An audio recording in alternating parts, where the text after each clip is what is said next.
महाराष्ट्र के पुणे शहर में शुक्रवार को दिन दहाड़े गैंगस्टर शरद मोहल्ले की उसके ही गिरोह के सदस्यों ने गोली मारकर हत्या कर दी। इस घटना के बाद पुणे पुलिस की अपराध शाखा सक्रिय हुई और पुणे सतारा रोड पर एक वाहन से 8 संदिग्ध को पकड़ लिया। पुलिस अधिकारियों ने बताया कि अपराधियों के पास से 3 पिस्तौल और 3 मैगजीन के साथ 5 राउंड गोलियां जब्त की गई है।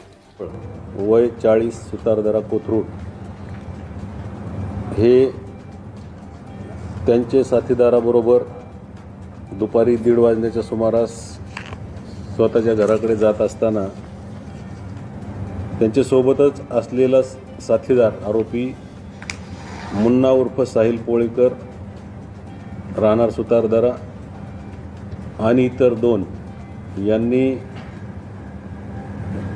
रस्त्यामध्ये गोळीबार केला आणि गोळीबार केल्यानंतर त्या ठिकाणावरून ते 3 आरोपी पळून गेले होते।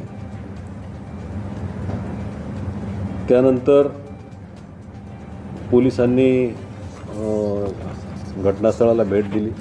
भेट दिल्यानंतर त्या ठिकाणी जी चौकशी केली त्याच्यामध्ये जे इतर प्रत्यक्षदर्शी साक्षीदार होते त्यांनी हा जो मुख्य आरोपी होता पोळेकर त्याचं नाव सांगितलं की तो सोबत असताना त्यानेच मोहोळवर गोळीबार केलेला आहे।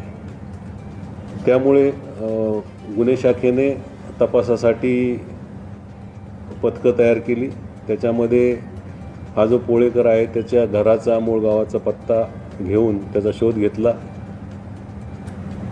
परंतु तो मिळाला नाही। त्यामुळे त्याच्याकडे एक घटनास्थळावरून काही बातमीदारांनी माहिती दिली होती की ते टू व्हीलरवरून पळून गेलेले आहेत आणि टू व्हीलरवरून पळून गेल्यानंतर ती टू व्हीलर त्रयस्थ माणसाची ती जी गाडी होती ती होती आणि त्यामुळे त्या गाडीचा शोध घेतला असता ती बेवारस स्थितीमध्ये मिळाली।